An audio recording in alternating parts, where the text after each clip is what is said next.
I get it. The brethren do not want us to focus on the devil.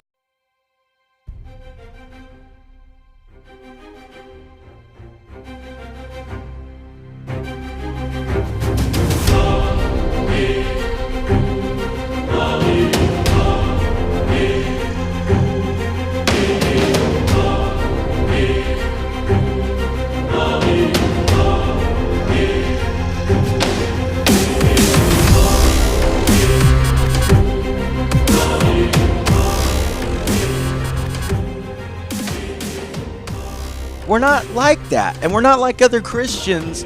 If you go and you surf the internet, or you surf YouTube, or you surf your I don't even know if you call it television anymore, because everything's pre-recorded or comes in a little cable program or Netflix or whatever.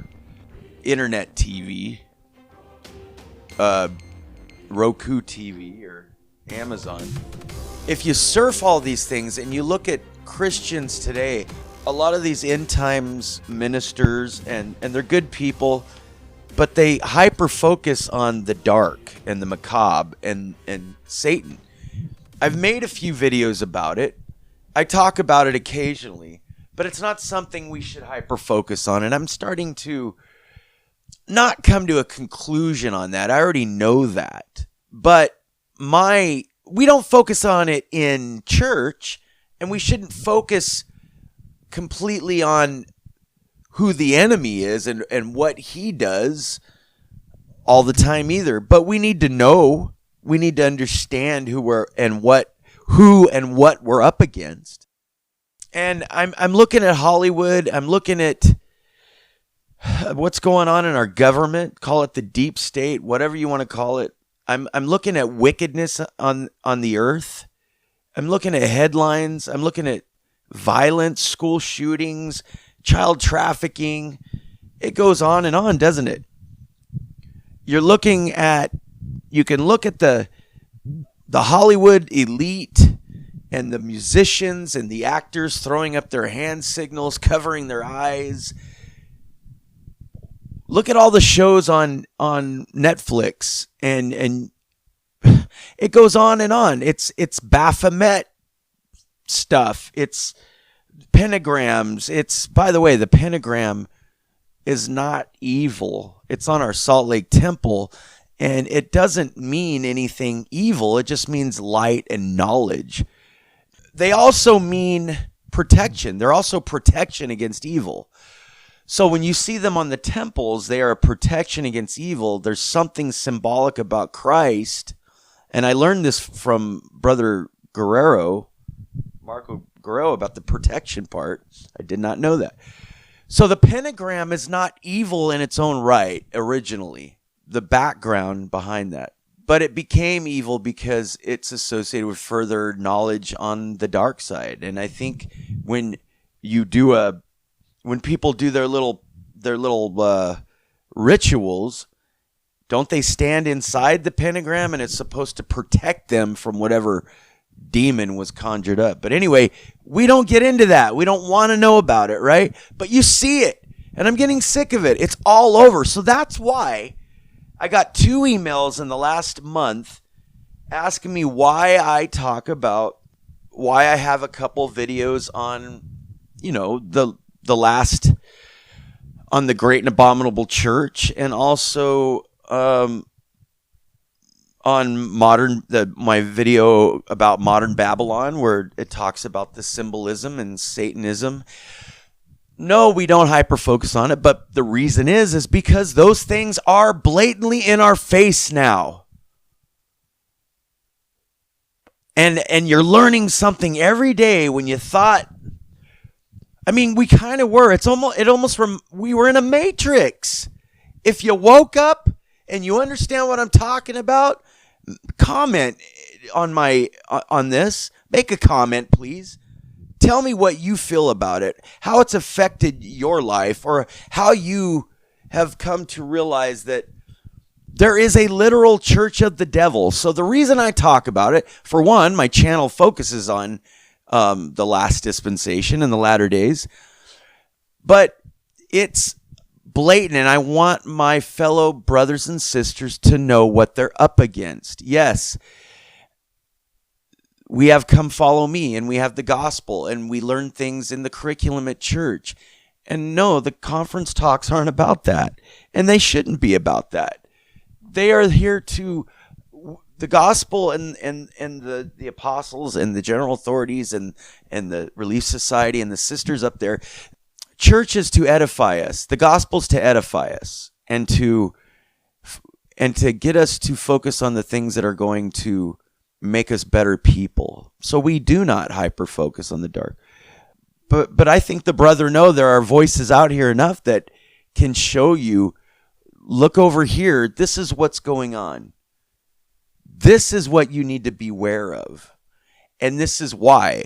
This is knowledge, folks. There's nothing wrong with knowing who your enemy is.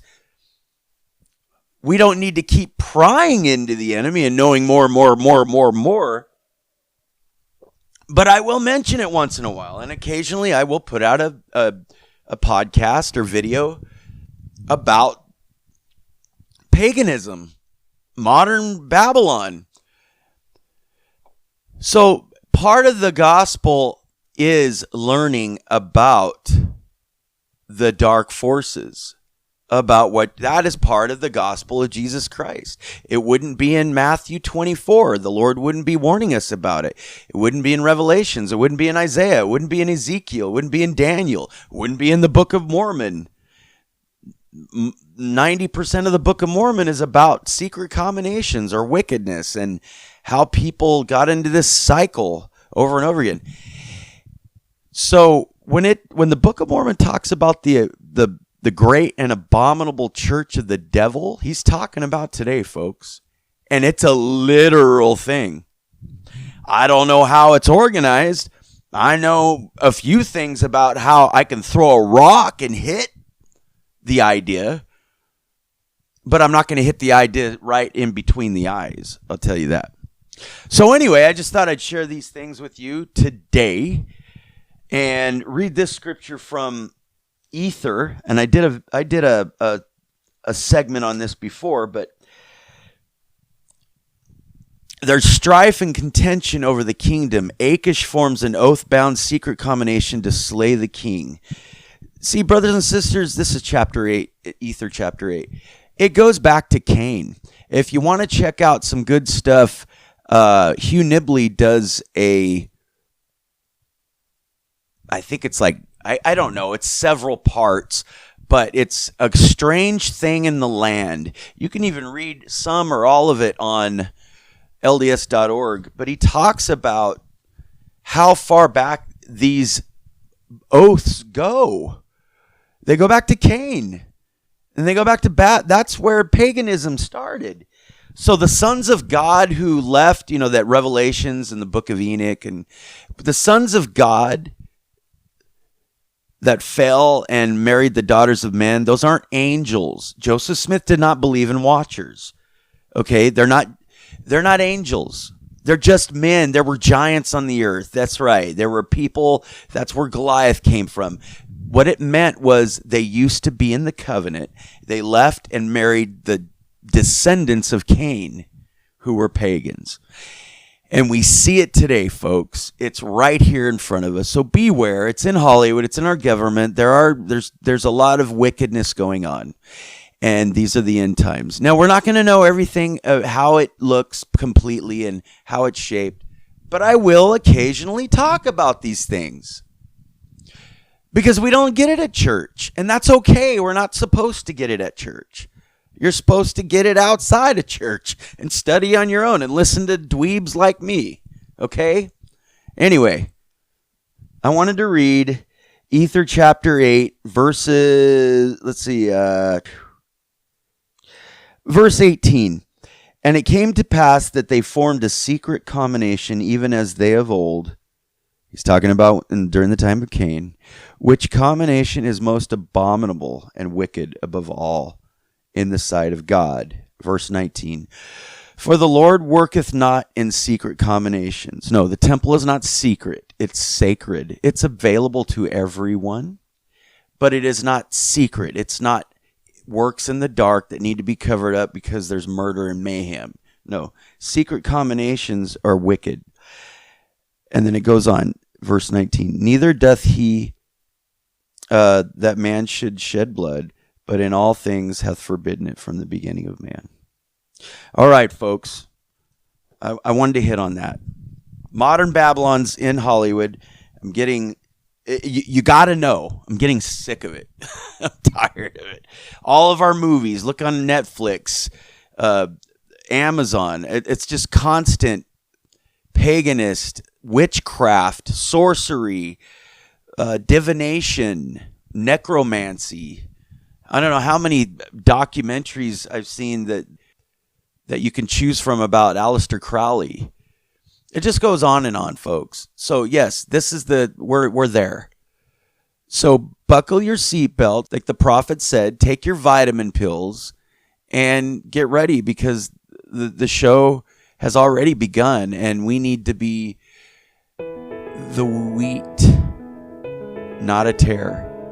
Remember. And if you're not a tare, you better start repenting and go to the temple. And if you don't have your temple recommend, get it. If you're not baptized, go talk to missionaries. Go to churchofjesuschrist.org. Okay, bye-bye.